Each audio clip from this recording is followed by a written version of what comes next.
We have students and coordinators in Mbale City Secretariat of the Uganda National Students Association, that's UNSA, Executive Council. They are here to observe the proceedings. You're most welcome. Join me in welcoming them. Thank you for coming. And of course, we still have our honorable members here from Parliament of Zambia. Can we hear from the chairperson of budget?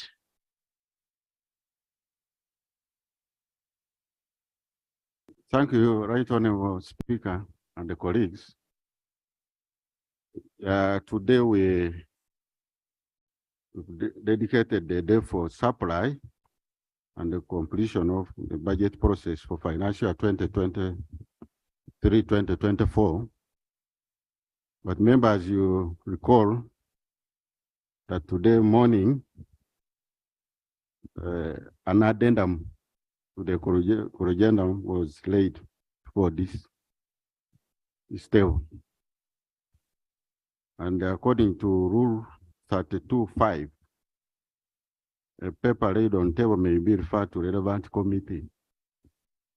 So when it was read, it was referred to budget committee, may be referred to relevant committee. So when it was read, it was referred to budget committee.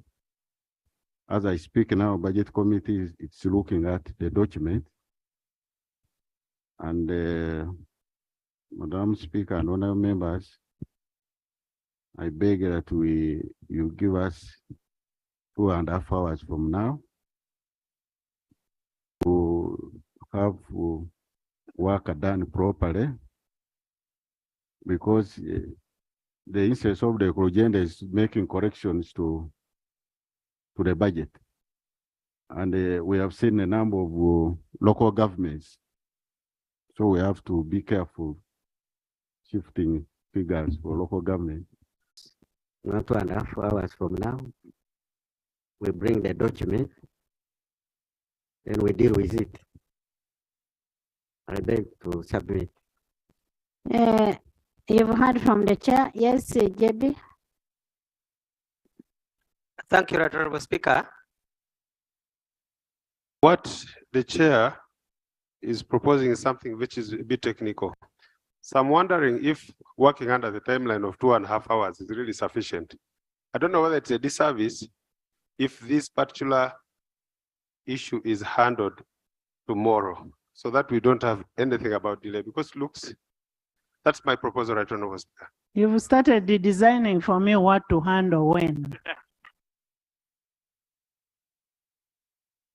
We are going to handle the budget today and finish it. We must supply today. Whether we reach whatever time, we must finish the budget. When we continue holding these budget estimates, so many things come in between. So many. So let's supply, and we know that we've supplied. If we don't do today, finance will come tomorrow again with another addendum. You get it, eh? So let's finish this. And remember, we have constitutional deadline. Other programs coming on the order paper. I therefore request my colleagues that we better be patient today and handle this very, very important noble matter, so that we can allow the Parliament calendar to move. Thank you, Madam Speaker. Honorable members, one of your most important roles as members of Parliament is appropriation. And that's what you're going to do today. You either do today or you don't. And we must do it. For a meantime, can we go and work on the budget and we are going to look at matters of national importance. Before you go. Thank you, Madam Speaker. I read the contents of the core agenda, at least the cover letter. In paragraph 2, it says that the core agenda is as a result of the observations of the budget committee, meaning that the executive went back and addressed the concerns of the budget committee. Although I had issues with that statement alone, because the budget committee has not come back and presented any report to us, it seems they have a way of communicating, bypassing Parliament to communicate without bringing their report for approval, which means they're undermining the powers of the sectoral committee that had made recommendations here. If you communicated and your matters are being addressed, why do you need the 2 hours? The core agenda says it is addressing the concerns, observations that you sent. Why do you need the 2 hours? Or you want to come very late here so that members of Parliament do not examine what you, the budget committee, is doing?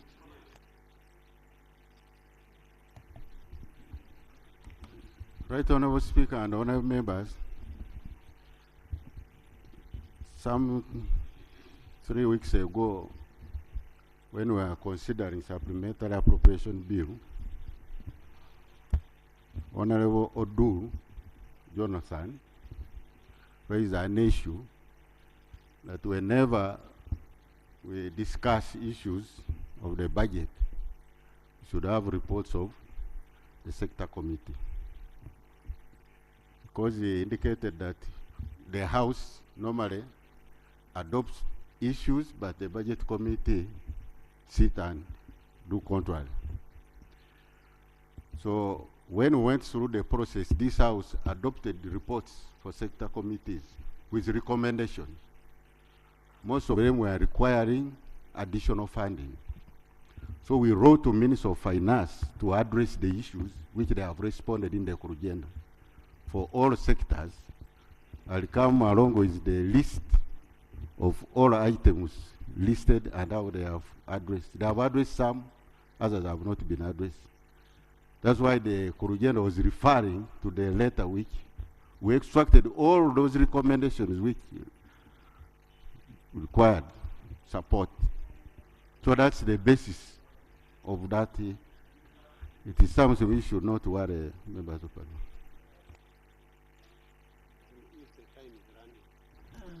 Chair, thank you. The clarification I'm seeking is, I've observed the corrigenda has resulted into variations into the, in the total budget figure, which have you already seen the budget figures? I saw what was laid in the ministerial statements, and that is what we have been proceeding on. It has resulted into those variations. Now we are debating in anticipation. No, I'm not debating it. Madam Speaker, we had a figure of 50 trillion, and now the corrigenda has resulted into variations. I want to know if that is supported by certificate of financial implication from finance, because what was laid here did not have a supporting commitment from finance. So you may need to help us understand that. And if that is the case, indeed there are variations, wouldn't it be appropriate that the sectorial committees examine the particular issues that are going to be affected by the core agenda? Thank you. Finance.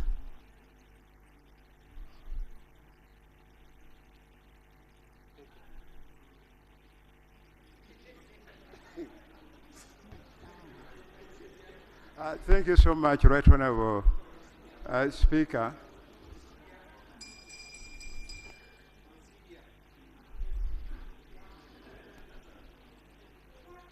Madam Speaker, this process is a very serious process.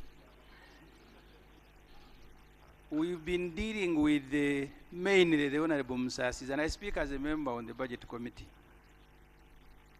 The Honorable Gorovi was granted a bail by court to do 2 things. First, medical. Second, to defend himself. There's an order here. There is procedure, Madam Speaker. No, even if it is procedure. Honorable members, let's have respect for each other. Yeah. Honorable Musasis is not here. There's a presumption of innocence.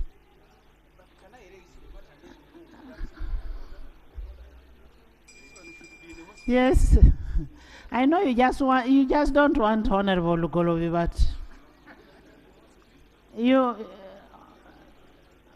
finish, Semuju. Madam Speaker, the point I am raising, and the colleagues are laughing.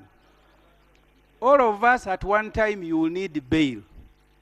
If court grants you temporary freedom, and then they see you very active, representing the same government that has taken you to court and accused you, your colleagues are going to be denied bail on medical ground that immediately they grant you, you run into parliament and begin transacting business. So the procedure issue, because you see, I have been in court myself. Court can't grant you temporary freedom for medical reasons and to defend yourself. And the next day they are seeing you in parliament. What will the others do who appear there? They are going to say, you guys, you come here and lie. So can we advise Honorable Gorobi to go to hospital?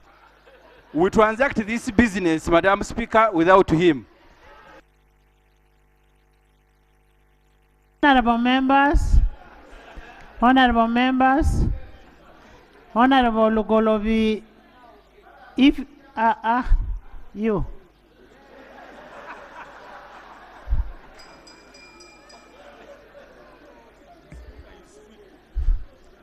Honorable Lugolobi, if he was sick, would have not come here. And the Minister of Finance is not personal to Musasisi. It's not personal to Holder.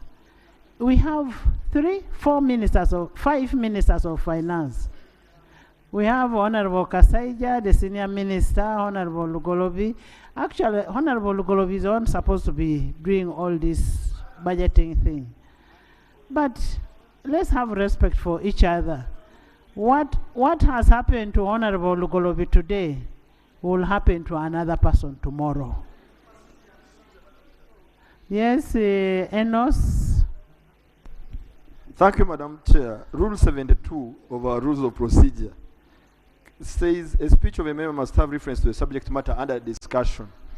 On several occasions, our honorable colleague keeps taking us back to a matter that is under investigation or to a matter that has not been brought to the attention of the House to deal with, and he diverts us. Is it procedurally right for Honorable Semuju Nganda to keep referring us to a matter that is not under discussion in the House? So whom are you putting on order now? Tinker? The issue that we are discussing is sub judice. Let's not discuss it. It is still before court. It is still before court, so we cannot afford to discuss it. Right, Honorable Speaker, the procedure that I want to raise touches Honorable Rugolobi and the practice in public service. Honorable Tinker, just a minute. In public service, Honorable right, Tinker, Honorable just Speaker. a minute. First sit. You sit there as a minister, you never know. Honorable members have made a ruling on Honorable Tinker. I mean Honorable Lugolobi. He's still innocent until proved. That's one. And what we are discussing is a matter of sub judice. Can we look at matters of national importance? Chemonges. Matters of national importance. Chemonges. The Musas you wanted is here.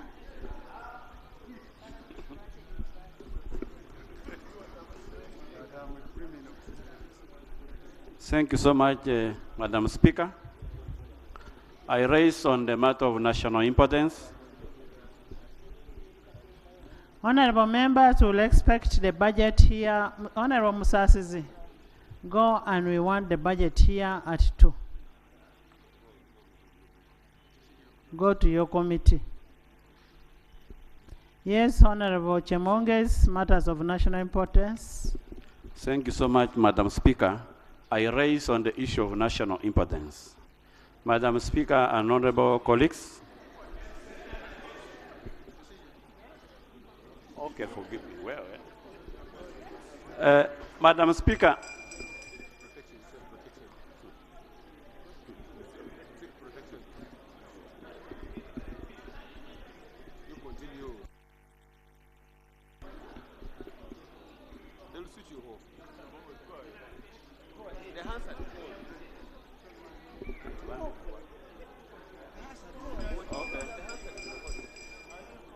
Madam Speaker and honorable members, on the 24th of October and of April, between 24th April and the 28th, we had a very serious problem in my constituency where the Uganda Wildlife Authority went and did illegal eviction between the boundary of Mount Elgon National Park. They went, broke down the houses, uprooted the crops like Irish potatoes, maize. They even went ahead and started beating people.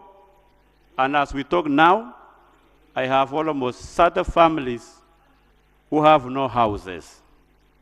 They are just sleeping outside.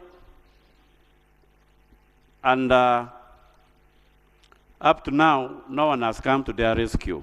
I even managed to go to the head office in Mbale. I talked to the director there.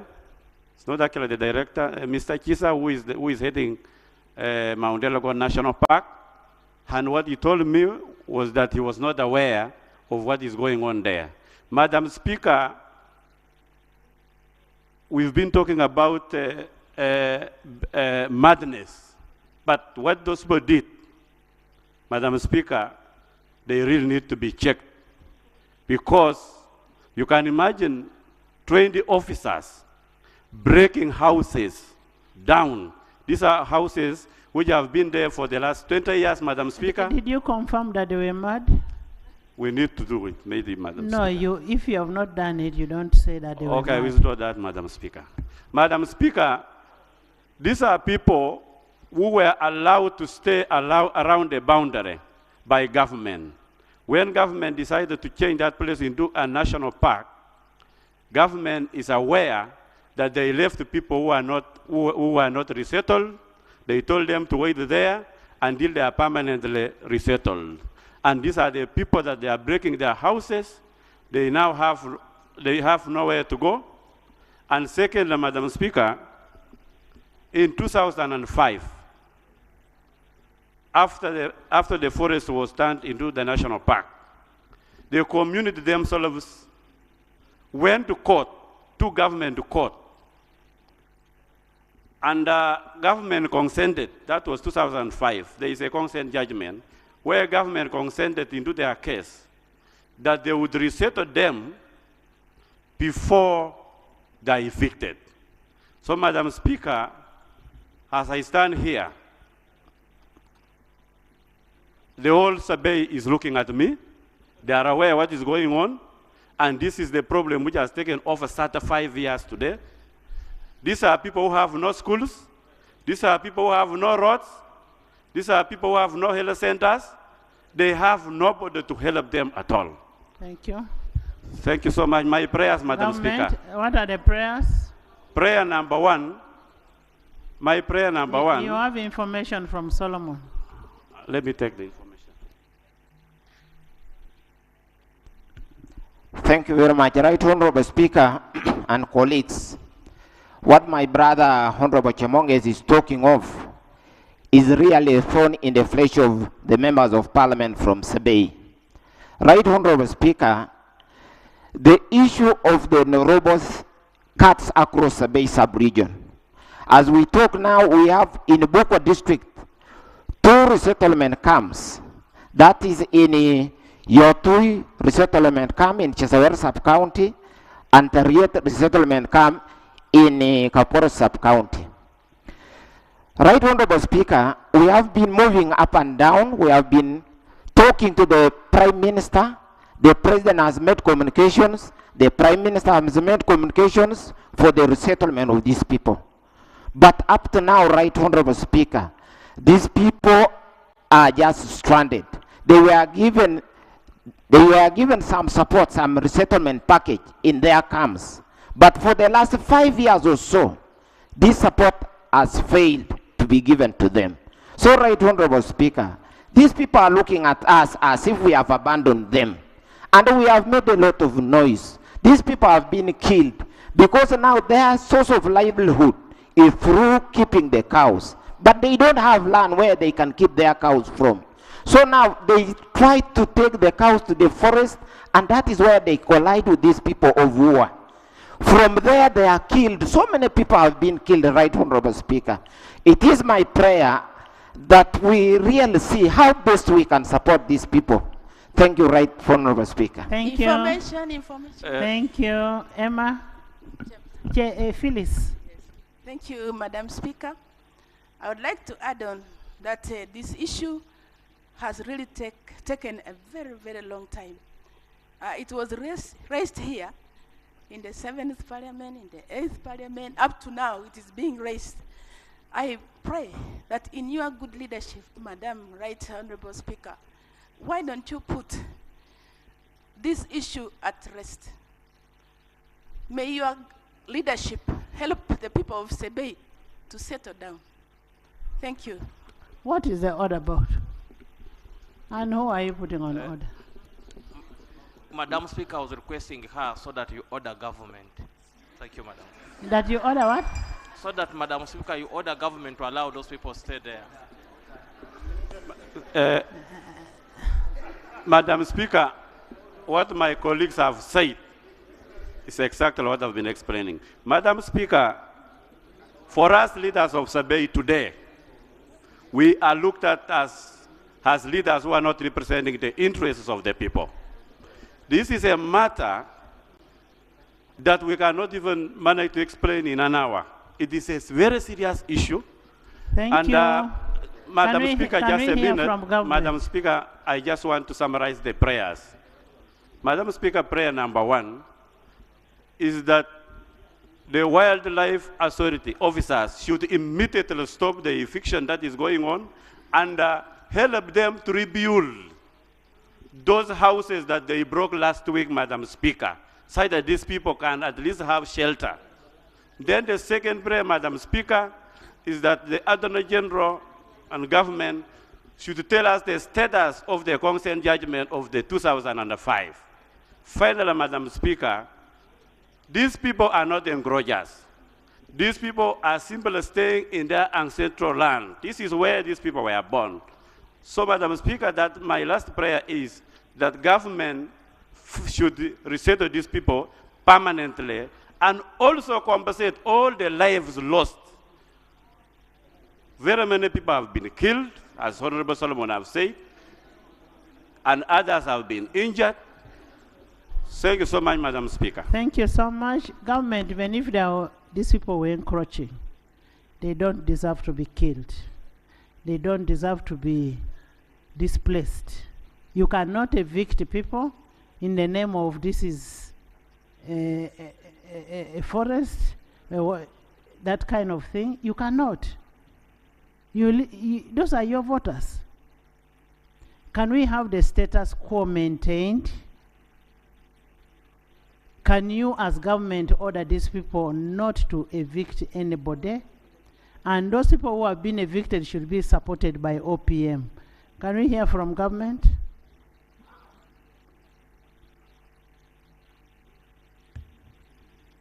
Right Honorable Speaker, this is, it is not acceptable to evict people when we know that they have nowhere to go and government has not worked on their resettlement. Madam Hayat, but even before you evict, do you have a court order for eviction?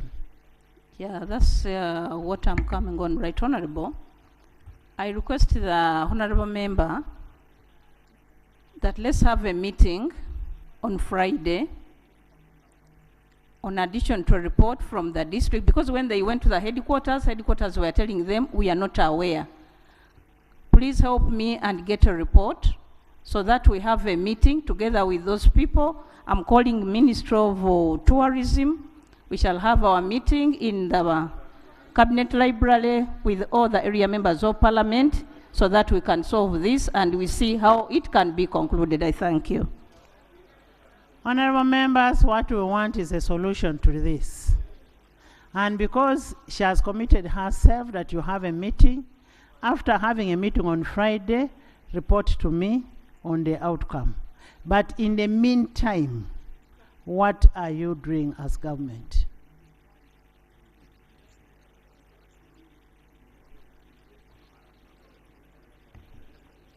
Right, Honorable Speaker, I had requested the MP to get me a report because they were saying they were not aware.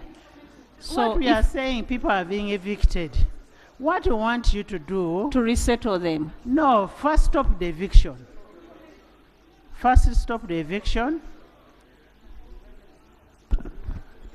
Okay, Right Honorable. Honorable members, we are going to stop the eviction and then we settle the problem. The eviction should be stopped with immediate effect. I am going to allow you, Prime Minister, to go and make a call and order those people to stop eviction.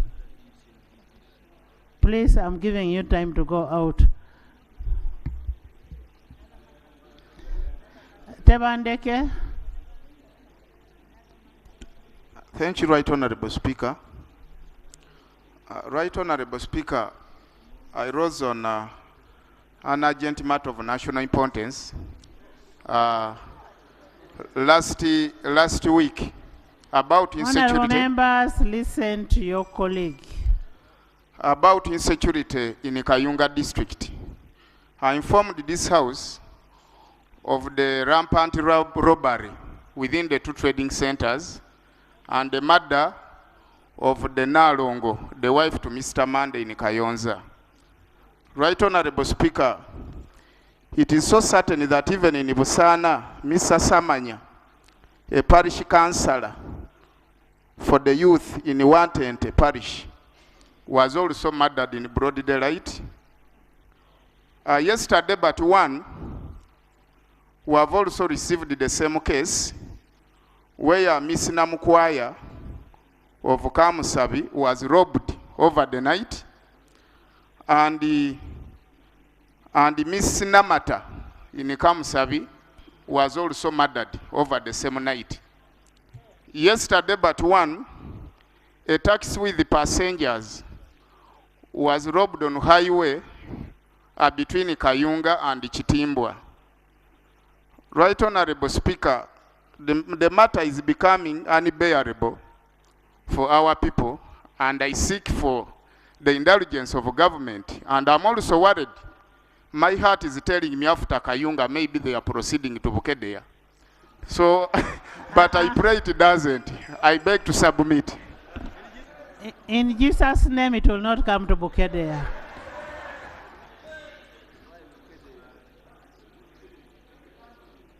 Bukedea is too far. Honorable Government, the issue of what was happening in Masaka has gone now to Kayunga. The next day it will go to your constituency.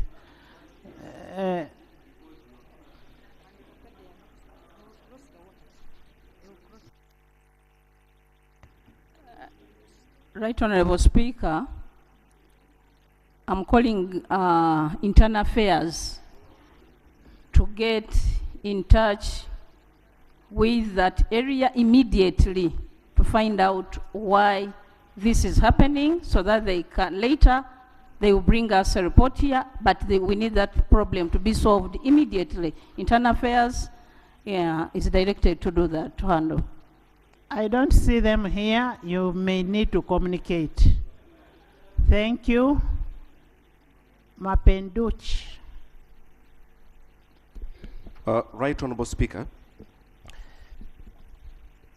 last financial year, according to the Minister for Disaster Preparedness and Refugees, Honorable Eli Ronek, 54 billion was given to help resettle people in the areas of Mount Elgon.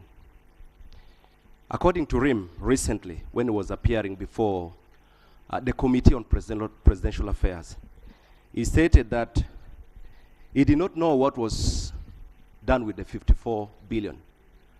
Right Honorable Speaker, it would be good for us to get to understand more about this 54 billion and how it was used, because every time we keep on hearing about the problem affecting the areas of Mount Elgon. 54 billion is not little money that we should just ignore.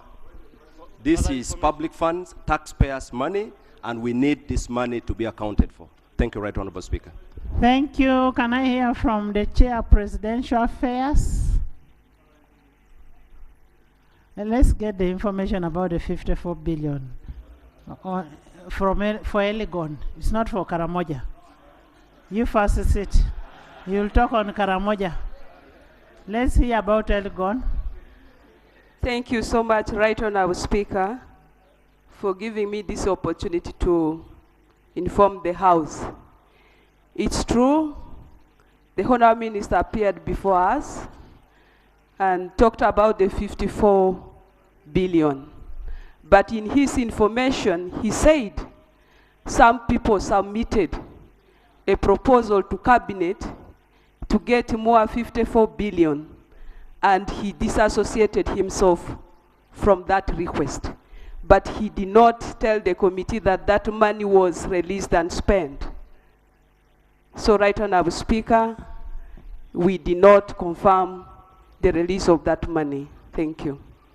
Thank you. So it is still a hearsay.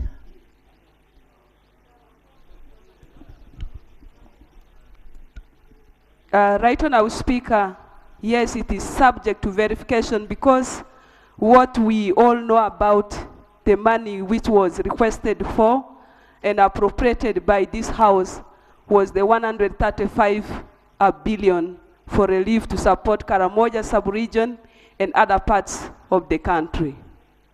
But that was an attempt which was not really actualized, according to the Honorable Minister. Thank you. You may need to establish the truth about it as a committee.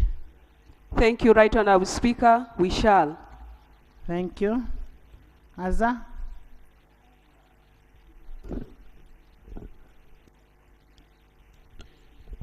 Thank you very much, Right Honorable Speaker, and my dear colleagues. I rise on a matter of national importance, and the issue is about tribal attacks involving the Kuku of South Sudan, the Madi of Uganda, the Aringa of Yumbe, resulting into displacement of people. And the issue is about fighting over land and the boundary in Igwere West, in Moyo District. Madam Speaker, some South Sudanese attacked Gobiri Trading Center, Embe, Lenyamiro, and Etia in Igwere West Paris in Lefort Sub-County.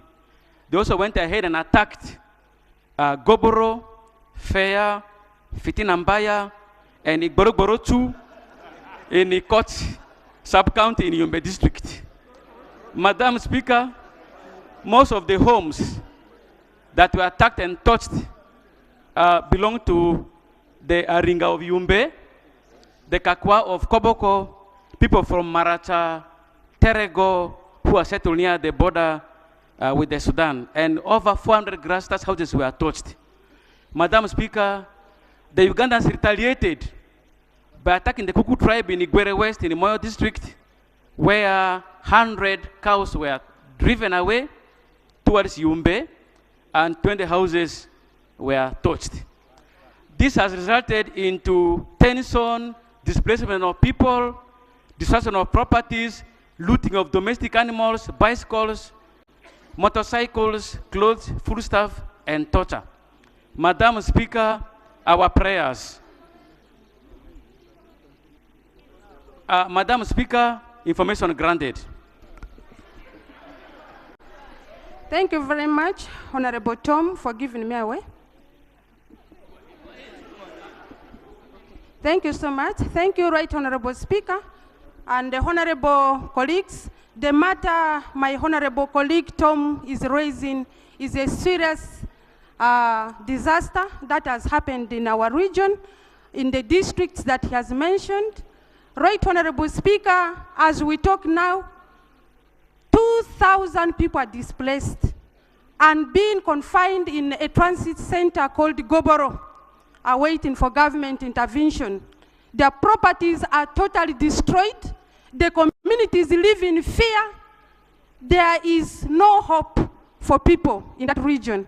And this has emerged typically because the region has been crying for border demarcations, security road clearances. My colleague will summarize the prayers. Thank you so much. Thank you very much, my colleague. Madam Speaker, our prayers are as follows. 1, may the government expedite the demarcation of the border between Uganda and South Sudan. Secondly, Madam Speaker, we need urgent relief items and food for the displaced people. Thirdly, Madam Speaker, there must be increase in surveillance and protection of the refugees. Not only that, increase of patrol by the police and UPDF. And lastly, may we have more police and military discharge concerted in along the border. Thank you very much, Madam Speaker. Government.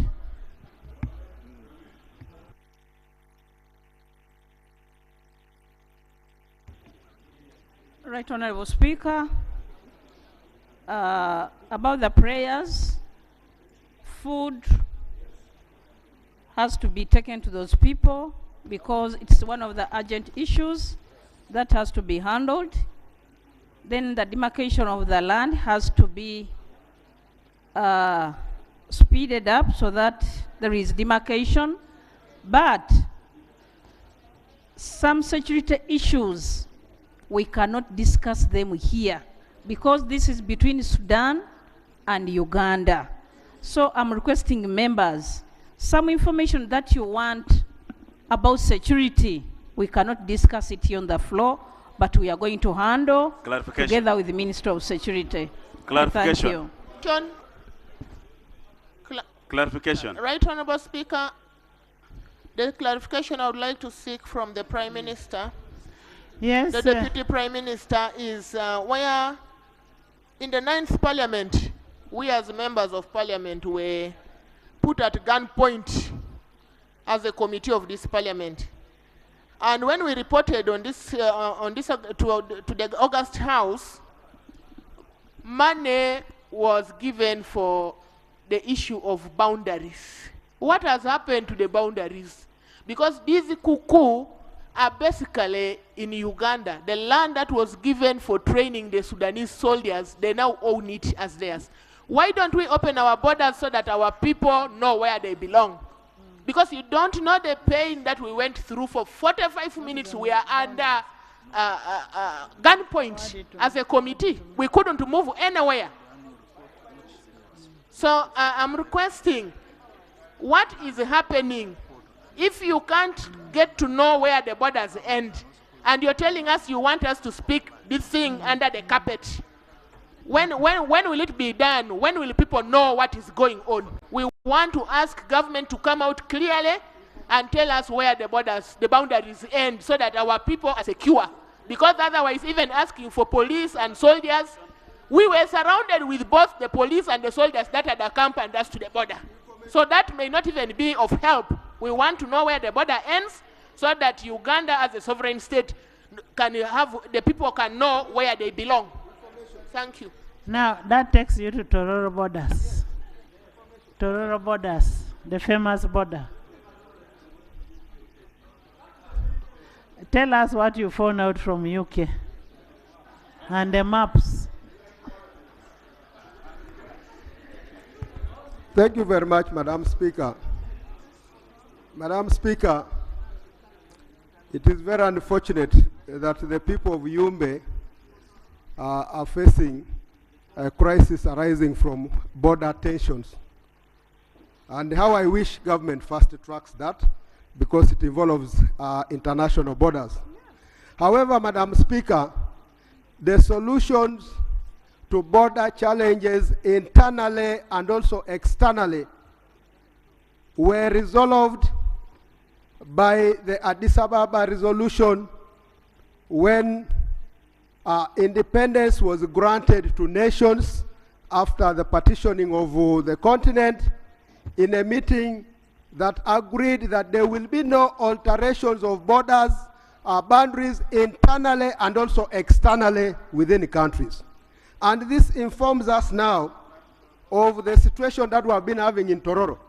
We were sent to London to verify the boundaries between Tororo County and West Budam. And Madam Speaker, I want to inform the House that whereas we are waiting for the release of that report that is expected to be done by His Excellency the President, in London in the Commonwealth Archives, any border issue that you think you have a dispute to be resolved, the details are there. The details are there. We got there maps dating back before independence and partitioning of Africa, but finally, all boundaries can be verified in London if we think what we have locally here is not what. So now, Madam Speaker, Honorable, your point has been made. I just want to conclude, Madam Speaker, that where there is disagreement of boundaries internally and even externally, the Commonwealth Archives is open. But since, Madam Speaker, I had also requested to raise a matter of national importance, which is important to all of us here, maybe I be granted opportunity to proceed. So as the people of Tororo. How do we end that one of the borders? The borders, I have said. We want a response from government. Before you bring another issue, let's first have this one responded to. And as the government comes, let them also report as to when they are bringing the report for Tororo. If that report of Tororo is laid here, I think it will sort out the confusion that is within the country internally and otherwise. Let government also communicate when the Tororo report will be laid. It will put all our minds to rest. As I sit to wait for the next government. But just before government comes in, honorable members, we are here to legislate for our people. I sent my team to budget committee. I think those people have some challenges. I have told members of parliament, stop being mercenaries. Where you come and you're insisting you're disorganizing a committee of a particular entity. This business of being mercenaries. If I don't get a report by 2:30, I will name and shame the members who are disorganizing the committee and will disband the committee. Because we are not going to continue working like this. Some few members cannot go and start disorganizing a committee. And remember, if they disorganize a committee, they are disorganizing you as parliament. Government. Honorable members, in the VIP gallery this afternoon, we have His Worship the Mayor of Soroti City. Honorable Joshua Edogu, where are you? He has come to observe the proceedings. He is represented by Honorable Jonathan Ebwalu and Honorable Ariko, Honorable Joan, Honorable Adeke. You're most welcome. You are very good members of parliament. Thank you. Yes, government. Procedure. Madam Speaker. You want to your mayor to see that you can speak. Not true. Not correct. No, Madam Speaker, that mayor watches me, knows me. The Prime Minister mentioned a statement here following a matter raised by a team from West Nile that they are going to deliver food to West Nile. Wouldn't it be procedurally correct that the Prime Minister gives us a timeline when they are going to deliver food, not a blanket statement that will deliver food? Because we have seen ministers, they always make statements in this parliament that they don't follow up. Thank you. Honorable Mayor, you have heard your MP speak. We need a timeline when the food will be delivered. Right Honorable Speaker, first of all, I have to go and check, because the moment I make a statement here that food will be delivered today, then the food is not there, I'll be taken as a liar. Order. So, I'm going to Order. instruct food to be taken. You don't say order when the microphone is on, and Hayat is just being sincere. Yes. She cannot commit herself when she doesn't know whether there's food in the store. Yes, Hayat? Right Honorable Speaker, then the second and about Honorable, about the Tororo report. Right Honorable, the report of Tororo government is handling. I request the Honorable MP to give us time so that this report can be handled to its conclusion as they look for people who are concerned and of course getting information from them so that we come here with a conclusive report. Honorable. Because it has taken long. Honorable. It was not on yesterday. Honorable Hayat, that report is ready.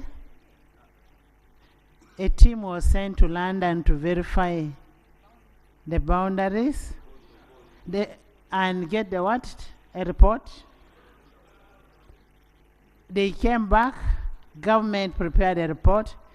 Government is only not comfortable going on ground to tell people this is where the boundaries are.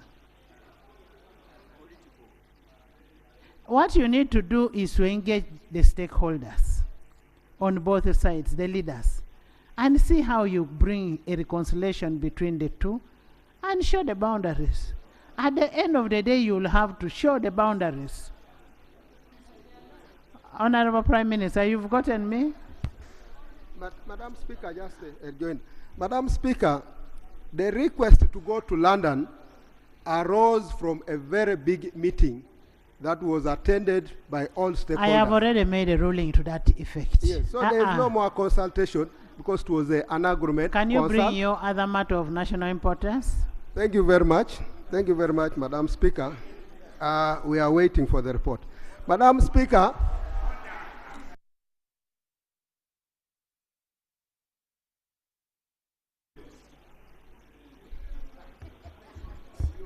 Thank you, Right Honourable Speaker. Right Honourable Speaker, Honourable Angura is one of the very senior legislators in this parliament. And Honourable Angura knows the rules of procedure of parliament. Is the Honourable Angura in order for you to guide that go to your matter of national importance? And he continues disregarding your ruling and continues insinuating that this report should come when Right Honourable Speaker you have already guided. Is in order?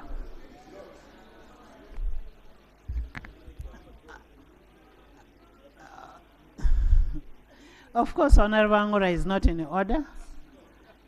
We all want that report on the floor. And I know it is political. You're only making your votes in the gallery, but bring your matter of national importance. Thank you very much, Madam Speaker.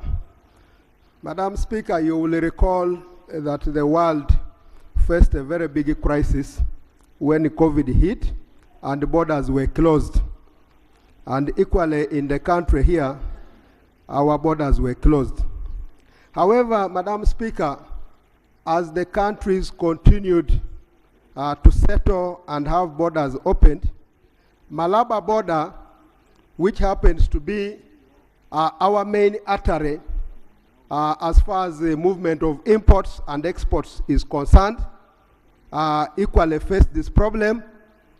But when the opening resumed, Madam Speaker, you recall that drivers were requested to test for COVID.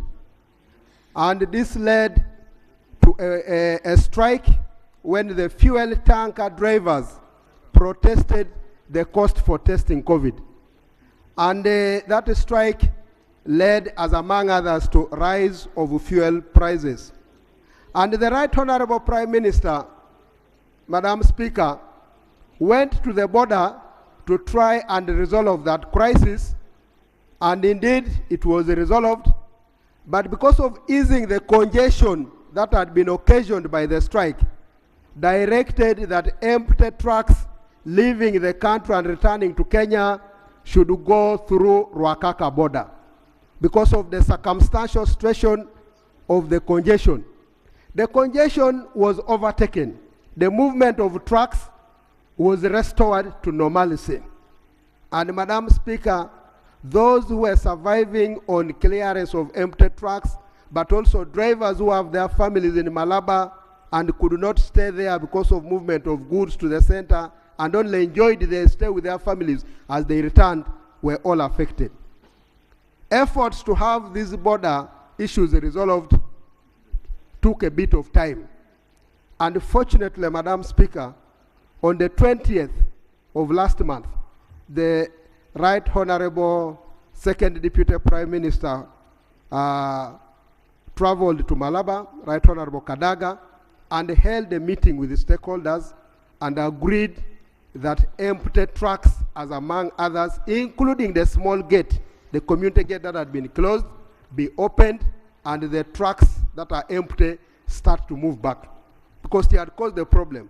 Trucks coming to TCI about 5 kilometers, going back was costing them 200 kilometers rotating. So she directed that the trucks exiting must be allowed. They started only for one day. And yesterday, the border was again faced with a directive that empty trucks should not exit. And this led to strikes. As I speak to you now, you must have watched yesterday on news, paralysis at the border, which has affected movement, and it will continue to affect movement if we don't resolve this. So, Madam Speaker, movement of both incoming and outward movement of trucks. So, Madam Speaker, the matter of national importance that I'm raising is, let government heed to the call and request of the people for drivers to cross back and in from Kenya at a point convenient to them. Those who want to use Busia should use Busia.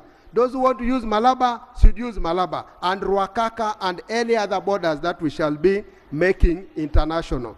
So my prayers are that the Right Honorable Prime Minister directs Uganda Revenue Authority that for the survival of the people of Malaba and Tororo County at large, we need freedom in our border to exit and enter both of trucks and even other persons without any hesitation, because it is a livelihood to the people. It's a livelihood to the community. The CBD of Malaba is now collapsing. The activities are dying off, and we need this to resume like it was directed by the Right Honorable Prime Minister. I beg to submit. Thank you very much. Government. Honorable Shaggy, you had something to say. Right, Honorable Speaker, I have the Minister for Trade here. I'm calling him to come and give us some information about the movement of the vehicles at the border. Trade.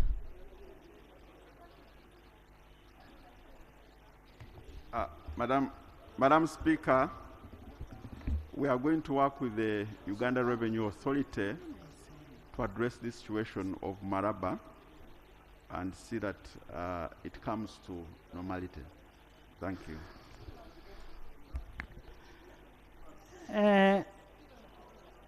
Can I first hear from the Chair of Budget?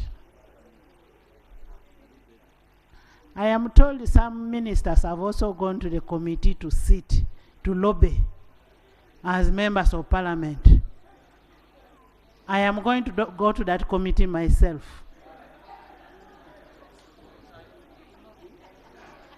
Honorable Shaggy. Thank you, Right Honorable Speaker. Honorable colleagues, aware as per the Constitution, the submissions from sectoral committees were referred to the Budget Committee and the estimates to the budget for the coming financial year. The committee started the scrutiny as per the Constitution, do analysis and make some reviews in order to do consolidated statement to the House. However, government has continued to submit addendums and corrigendums to the estimates. And you are aware, even this morning, 2 hours ago, addendum to the corrigenda was laid on this floor and referred to the committee. It will be magical science for the committee to be able to meet the directive of preparing and consolidating a report today. So we request the House, Right Honorable Speaker, to allow us have the whole of today, interrogate and do the right casting of this and report tomorrow to this House.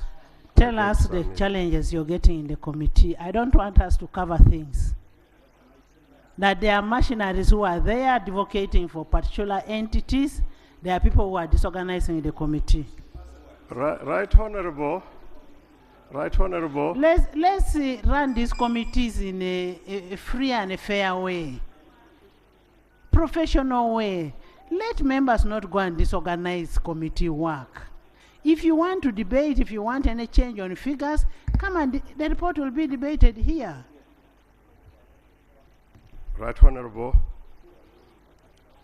aware that we run a democratic system, so the committee is open to every member of parliament, be it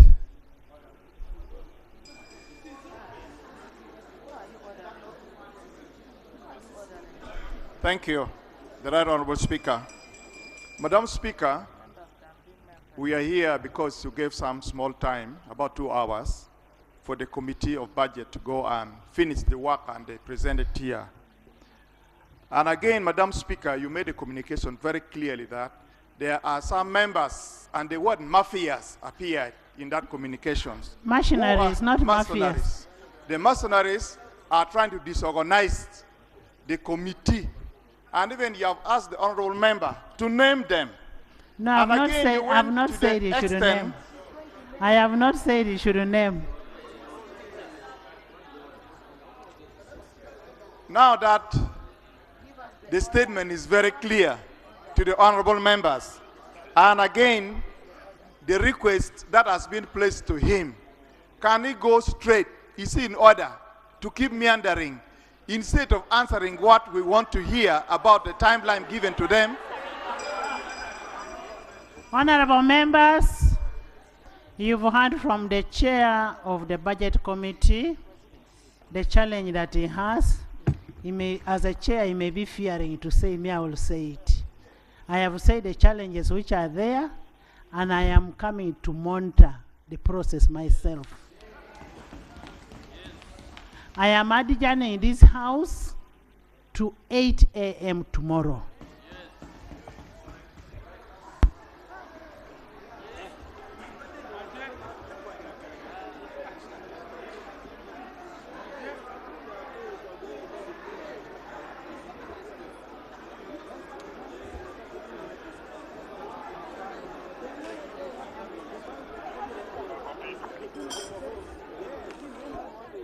The committee members provided everything.